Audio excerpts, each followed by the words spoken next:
All right, I've got a math problem for you today that, it looks simple enough when you first see it.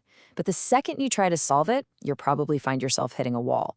The solution isn't about some crazy, complex formula. It's all about one really elegant trick. So let's break it down together. So here it is. K squared minus k cubed equals 12. Go ahead, take a look. What's your first instinct here? If you're thinking about just rearranging it and trying to factor, well, you're about to run into the exact same problem I did. There is a much more creative way to solve this. Okay, so let's dive into our first section, the deceptive equation. Like any great puzzle, the most obvious path is actually a trap waiting for you. Now, the standard mathematical playbook tells us to get everything on one side and set the equation to 0. And we can do that, no problem. But now what?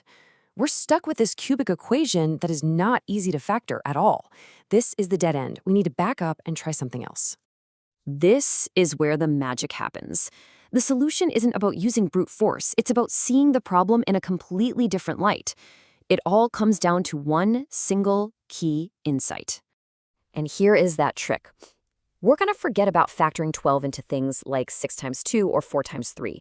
Instead, we're going to split that minus 12 into two separate pieces, minus 8 and minus 4. And I know what you're probably thinking. Why on earth would we do that? Well, think about it. 4 is just 2 squared, right? And 8, that's 2 cubed. Now go back to our original equation. It has a k squared and a k cubed. See the connection?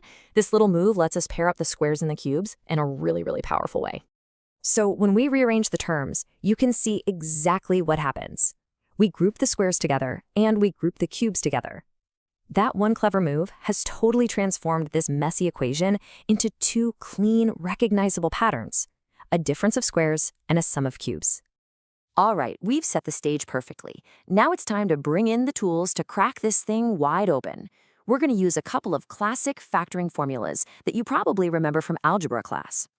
First up, for that k squared minus 2 squared part, we'll use our first tool, the difference of squares. It's a really straightforward formula that lets us break that term into two simple factors, k plus 2 and k minus 2. Easy enough?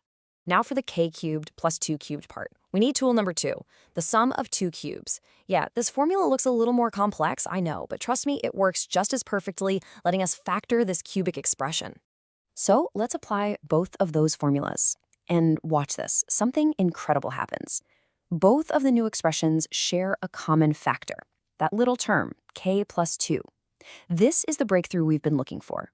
We can now pull that single term out of the entire equation. And there you have it. After all that clever regrouping and factoring, our complicated cubic mess simplifies down to this beautiful product.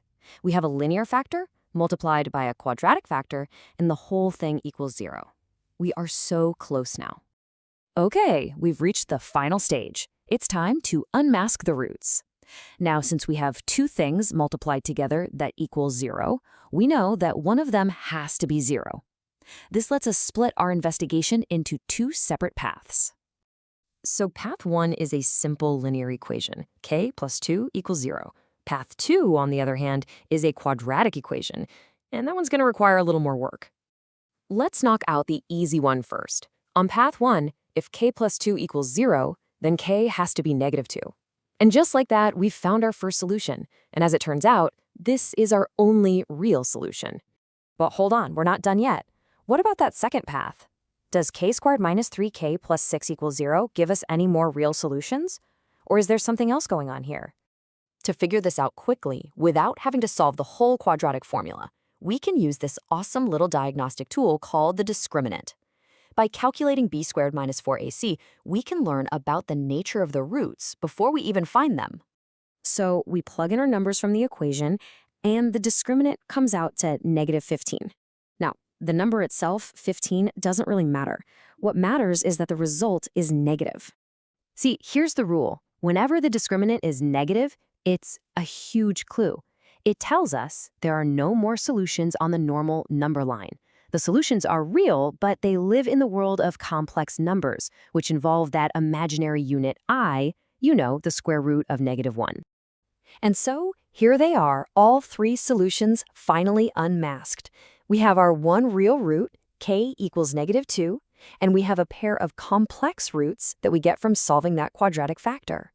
So why 3 roots? Why not 2 or 4 or 7? Well, it turns out there's this deep, fundamental rule in mathematics that actually guaranteed this outcome from the very beginning.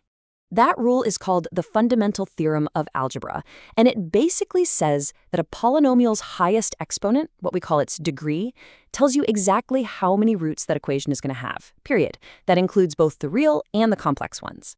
The highest power in our original equation was k cubed, which means it had a degree of 3. So because of that theorem, we were always going to find exactly 3 roots. And we did, 1 real and 2 complex. It all just fits together perfectly. You know, a problem like this is a great reminder that sometimes the most powerful tool in math isn't some complicated formula, but just a simple change in perspective. It makes you wonder, right? What other elegant tricks are just hiding in plain sight, waiting to turn a really complex problem into something simple?